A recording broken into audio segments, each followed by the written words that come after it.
আলহামদুলিল্লাহি ওয়াসসালাতু আলা আহলিহা। মুহতারাম হাজিরিন, আজকে আমরা জানব খেলাফতের পরিচিতি, খেলাফতের সংবিধান, খলিফার গুণাগুণ এবং খোলাফায়ে রাশেদা কারা কারা এবং খলিফা নিয়োগের পদ্ধতি ইনশাআল্লাহ। আগে আমরা জানি খেলাফতের পরিচিতি। খেলাফত অর্থ প্রতিনিধিত্ব করা, রাষ্ট্র পরিচালনার ক্ষেত্রে রাসূল সাল্লাল্লাহু আলাইহি ওয়াসাল্লামের প্রতিনিধিত্ব করা। খেলাফত থেকে খলিফা শব্দ এসেছে, অর্থাৎ যিনি রাসূল সাল্লাল্লাহু আলাইহি ওয়াসাল্লামের প্রতিনিধি হন, যিনি মুসলমানদের আমিরুল মুমিনিন তথা মুসলমানদের শাসক বা নেতা হিসেবে নির্বাচিত হন। খলিফা এর বহুবচন, এর জমা হলো খলাইফ। কোরআনুল কারিমে খলিফা ও খলাইফ এই উভয় শব্দটি মোট 6 স্থানে বর্ণিত হয়েছে। এর প্রায় সব জায়গাতেই খলিফা বলতে নবী রাসূল ও মুমিনদেরকে পৃথিবীর প্রতিনিধি হিসাবে অভিহিত করা হয়েছে, তাদেরকে পৃথিবীতে পাঠানো হয়েছে খলিফা হওয়ার জন্য। এখন জানবো আমরা খেলাফতের সংবিধান। খেলাফতের সংবিধান হলো কোরআন ও সুন্নাহ, এই দুইটা হলো খেলাফতের সংবিধান তথা আল্লাহ কর্তৃক বর্ণিত বিধিবিধান, রাসূল সাল্লাল্লাহু আলাইহি সাল্লাম এবং তার খোলাফায়ে রাশিদিনদের নমুনা প্রয়োগ করা। অর্থাৎ আল্লাহ তাআলা কোরআনে যেই নীতি নির্ধারণ বর্ণনা করেছেন বিধিবিধান, সেগুলোকে রাসূল সাল্লাল্লাহু আলাইহি সাল্লাম এবং তার খোলাফায়ে রাশিদিনদের নমুনায় প্রয়োগ করা। এখানে যেহেতু মানব রচিত কোনো তন্ত্র মন্ত্র সংবিধান নেই, তাই সকল শ্রেণী পেশার এবং সকল ধর্মের জনগণের জন্য একই রকম সুযোগ সুবিধা রয়েছে। অর্থাৎ আপনি দলীয় হওয়ার কারণে আপনি পেয়ে যাবেন কোটা, আর দলীয় না হইলে আপনি হয়ে থাকবেন নিরীহ, নিঃস্ব, নির্যাতিত, এমন হওয়ার কোনো সুযোগ নাই। আপনি দলীয় হওয়ার কারণে আপনার ফাইল সিগনেচার হয়ে যায়, আর আপনি দল না করার কারণে আপনার ফাইল বছর কি বছর পরে থাকে।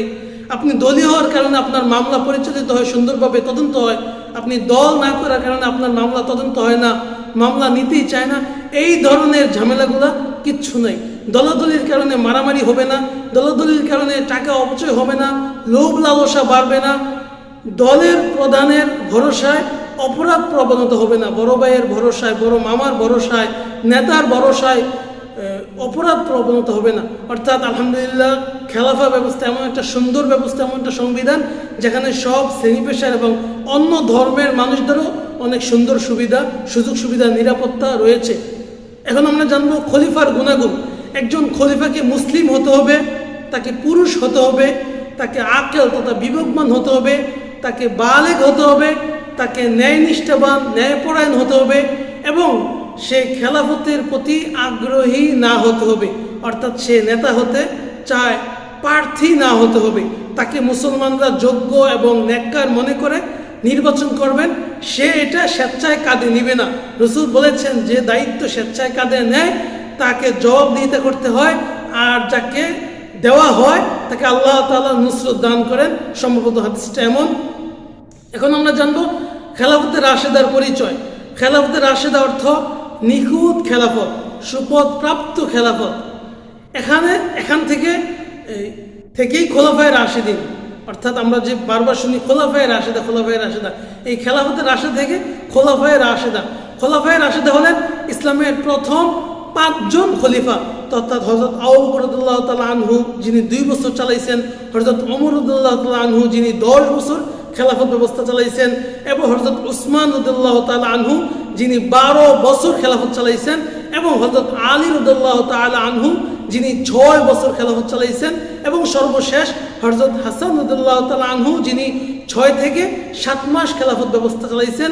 এই 30 বছর 6 মাস এ হলো খোলাফায়ে রাশেদা, অর্থাৎ সুপথপ্রাপ্ত নিখুঁত খেলাফত।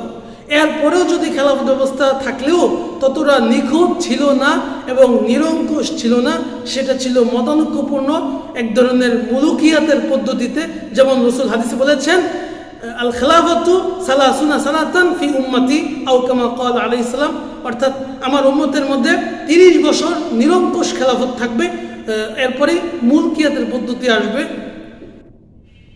খলিফা নিয়োগের পদ্ধতি। এখন আমরা জানবো কিভাবে একজন খলিফা নিয়োগ হন। রাসূল সাল্লাল্লাহু আলাইহি ওয়াসাল্লাম এবং তার সাহাবায়ে কেরামদের থেকে খলিফা নিয়োগের মোট 4টা পদ্ধতি আমরা জানতে পারি। নাম্বার 1, বর্তমান খলিফা যিনি আছেন তার ইশারা ইঙ্গিতে কাজে কর্মে কথায় যাকে উপযুক্ত মনে করবেন তাকে রেখে যাবেন। যেমন রাসূল সাল্লাল্লাহু আলাইহি সাল্লাম হযরত আবু বকর রাদিয়াল্লাহু তাআলা আনহুকে বিভিন্ন কাজে কর্মে কথা ইশারায় সাথে রাখা, নামাজের ইমামতি দেওয়া, তারপরে বারবার নিজের সাথে থাকা অবস্থায় উল্লেখ করা, আমার ডাইনে আবু বকর বামে ওমর, এই সমস্ত কাজে কর্মে ইশারা ইঙ্গিতে খলিফা হিসেবে পছন্দ করে রেখে গেছেন। এই জন্য পরবর্তী উম্মত তাকে খলিফা হওয়ার জন্য এজমা বা ঐক্যমত হয়ে গেছেন। 2 নম্বর পদ্ধতি হলো স্বয়ং খলিফা তার জীবদ্দশায় কাউকে উপযুক্ত মনে করে, যোগ্য মনে করে নির্বাচন করে যাওয়া।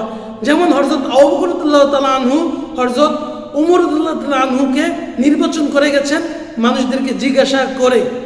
3 নম্বর পদ্ধতি হলো বর্তমান খলিফার ইন্তেকালের পর মুসলমানদের মধ্যে বিজ্ঞ ব্যক্তিদের পরামর্শে যাকে খলিফা নিযুক্ত করা হয়, যাকে শুরা ভিত্তিক পদ্ধতি বলা হয়, অর্থাৎ মশওয়ারা ভিত্তিক পদ্ধতি। যেমন আলহামদুলিল্লাহ আমাদের রাষ্ট্র এখন যে চলতেছে, এই রাষ্ট্র চলার যে পদ্ধতিটা, এই পদ্ধতিটা মোটামুটি খেলাফতের একটা প্রাথমিক পদ্ধতি। অর্থাৎ বিজ্ঞ ব্যক্তিদের পরামর্শে একজনকে নিয়োগ করা হবে, ওই ভোটাভুটি নয়। একজন অসহায় মূর্খ গরিব আরেকজন শিক্ষিত বুঝে তার ভোটের মান এক হওয়ার কথা না। আর এখন যে আমাদের রাষ্ট্র চলতেছে, যেমনই হোক সিদ্ধান্তগুলো ভুল হোক সঠিক হোক, বিজ্ঞ ব্যক্তিরা যাকে নির্বাচন করার ধর্ম প্রতিমন্ত্রী বানান তাকে ধর্ম প্রতিমন্ত্রী বানান, যাকে শিক্ষামন্ত্রী বানানোর তাকে শিক্ষামন্ত্রী বানান, যাকে যে এলাকার দায়িত্ব দেওয়া মনে করেন, মুনাসিব মনে করেন, তাকে দায়িত্ব দেন। এই পদ্ধতিতে খেলাফা হলো প্রাথমিক পর্যায়ে, অর্থাৎ শুরা ভিত্তিক, মশওয়ারা ভিত্তিক, কমিটি ভিত্তিক। এই পদ্ধতি কেমন হয়েছে? যেমন হযরত ওমর রাদিয়াল্লাহু আনহু এর শাহাদাতের পর বিজ্ঞ সাহাবায়ে কেরাম পরামর্শ সভা ডেকে হযরত ওসমান গনি রাদিয়াল্লাহু আনহুকে খেলাফতে নিযুক্ত করেন।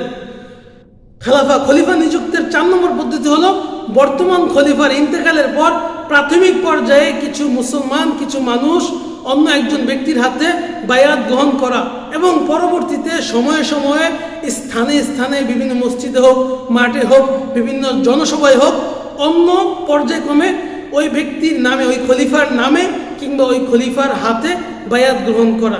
এই অনুরূপ 4টা পদ্ধতি আমরা কোরআন, আমরা রাসূল সাল্লাল্লাহু আলাইহি ওয়াসাল্লাম এবং সাহাবা কেরামের পদ্ধতি থেকে জানতে পারলাম। তো আল্লাহ তাআলা আমাদেরকে পর্যায়ক্রমে খেলাফার পরিচয় সহ খেলাফতের ভালো দিক, খেলাফতের সৌন্দর্য এবং এর উল্টা যেই তন্ত্র, গন্ত্র, মন্ত্র অনেক কিছু রয়েছে, সেগুলোর আমাদের অভিজ্ঞতা থেকে মন্দ দিকগুলো, ইতিহাস থেকে মন্দ দিকগুলো ইনশাল্লাহ জানাবো। আর জামালে খেলাফতের সাথে জড়িত থাকবেন, জামালে খেলাফতের ফেসবুক পেজে থাকবেন, জামালে খেলাফতের ইউটিউব চ্যানেলের সাথে ইনশাল্লাহ জড়িত থাকবেন।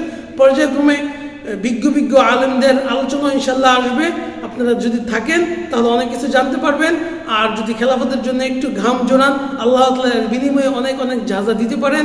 যাদের রক্তের বিনিময়ে খেলাফা প্রতিষ্ঠা হবে, তাদের সাথে আপনার আমার নামটাও শরীক রাখতে পারেন। আল্লাহু আ'লাম বিস-সাওয়াব।